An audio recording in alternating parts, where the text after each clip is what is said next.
A Operação Lava Jato completa um ano. É a maior investigação de corrupção e lavagem de dinheiro que o Brasil já teve. Os recursos desviados dos cofres da Petrobras passam de 2 bilhões de reais. A repórter Patrícia Machado conversou sobre o assunto com o coordenador da Força Tarefa do MPF, que investiga o esquema montado na empresa. Ele falou também sobre as medidas anticorrupção recém-lançadas pelo Ministério Público.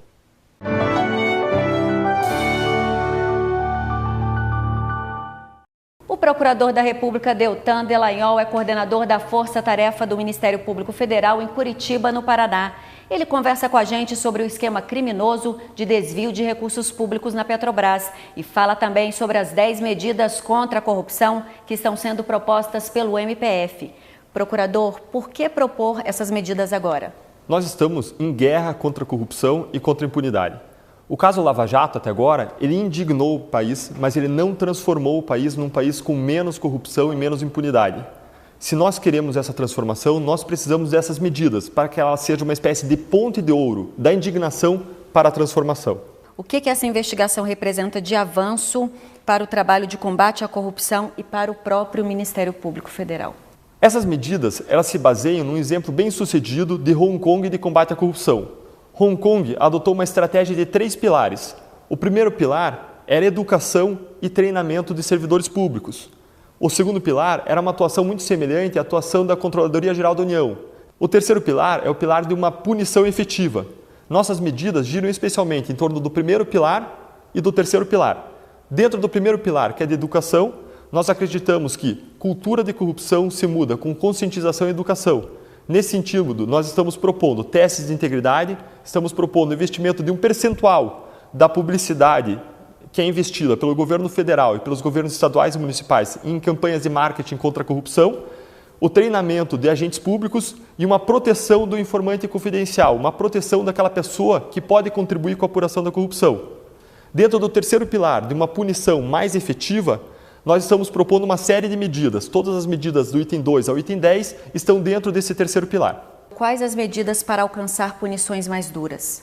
Nós temos a criminalização do enriquecimento ilícito e o aumento das penas de corrupção e tornar a corrupção um crime hediondo quando ela se refere a altos valores. A pena de corrupção hoje, ela começa com 2 anos de prisão.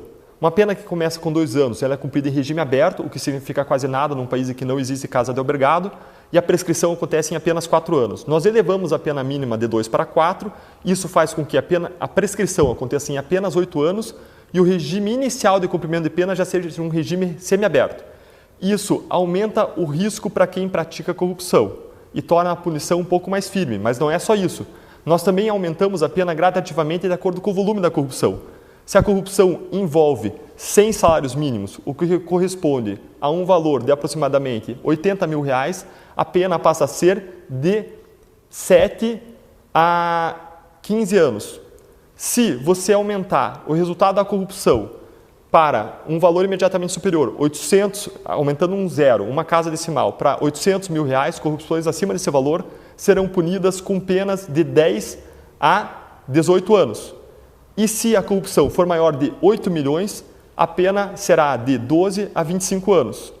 A corrupção, além disso, de valores superiores a R$80 mil, ela será tratada como um crime hediondo. Nós entendemos que a corrupção ela rouba a comida, o remédio e a escola do brasileiro. Com o homicídio, a corrupção mata. Quem rouba milhões, mata bilhões e deve ter uma punição equivalente. E quais as medidas para acabar com a impunidade? A primeira delas é a agilização do sistema recursal. A segunda delas está relacionada à primeira e é uma reforma do sistema prescricional. Hoje, a prescrição, que é para ser um remédio para a estabilização de relações jurídicas, quando o processo demora muito tempo e não existe o interesse da parte em promover a punição, você acabaria com o processo. Você encerraria o processo em termos leigos.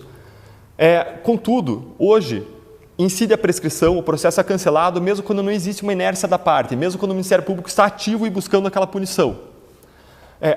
A conjugação do sistema recursal, que faz com que o processo demore muito, e o sistema prescricional faz com que praticamente todos os processos de criminosos de colarinho branco se encerrem sem uma punição.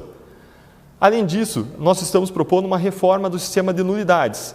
a fim de que processos inteiros de operações, grandes investigações não sejam anulados por erros menores. Falhas processuais só devem gerar anulações quando forem falhas graves.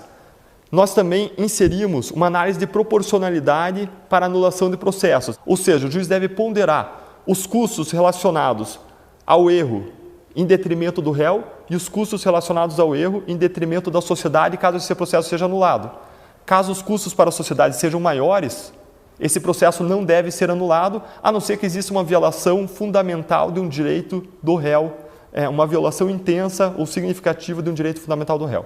E para recuperar o dinheiro fruto do crime, quais são as iniciativas? Eu poderia destacar, nesse sentido, duas iniciativas que compõem a nossa 10ª medida contra a corrupção e impunidade. Uma delas é a ação de extinção de domínio, que já está na imprensa porque a própria Executivo a propôs também, e a outra delas é o perdimento alargado. Essas duas medidas elas buscam fechar brechas da lei por onde os recursos que são produto e proveito da atividade criminosa escorrem.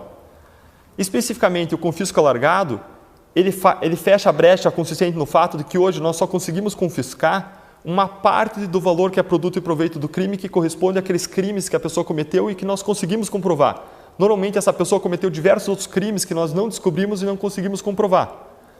Esse confisco alargado, ele permitirá o confisco, o perdimento da diferença entre o patrimônio total daquela pessoa e o patrimônio cuja origem ilícita a pessoa consegue comprovar. Qual a relação dessas medidas com a Operação Lava Jato? Se essas medidas já tivessem sido implementadas a tempo, elas teriam implicações diretas no caso. Em primeiro lugar, possivelmente vários crimes sequer teriam sido praticados, porque várias pessoas que praticaram crimes na Operação Lava Jato, elas já haviam sido processadas anteriormente e alcançaram impunidade em decorrência da demora do sistema recursal e da incidência da prescrição. Um outro exemplo é o fato de que nós descobrimos que um ex-diretor do caso Petrobras tem mais de 11 milhões de euros no exterior. Contudo, não é possível oferecer uma acusação criminal imediata em relação a essa pessoa, porque hoje existe a exigência de que você prove qual ato corrupto especificamente que aquela pessoa cometeu e isso ainda está sob investigação. Se eu tivesse vigente o crime de enriquecimento ilícito ao tempo em que essa pessoa constituiu esses valores no exterior, eu já poderia estar processando criminalmente esse ex-diretor pelo crime de enriquecimento ilícito. Para aqueles que não acreditam no Brasil, que não veem uma saída, o Ministério Público Federal gostaria de deixar um recado. Existe sim uma esperança, existe uma luz e essa transformação de que nós precisamos como sociedade para ter um país com menos corrupção e menos impunidade depende de cada um de nós. Depende não só do Ministério Público Federal, mas da imprensa, dos outros órgãos públicos e de cada cidadão. Procurador, obrigada pela entrevista. Eu que agradeço. As 10 medidas contra a corrupção propostas pelo Ministério Público Federal já estão na internet, no endereço eletrônico www.combateacorrupção.mpf.mp.br. Lá você encontra também todos os detalhes sobre a Operação Lava Jato.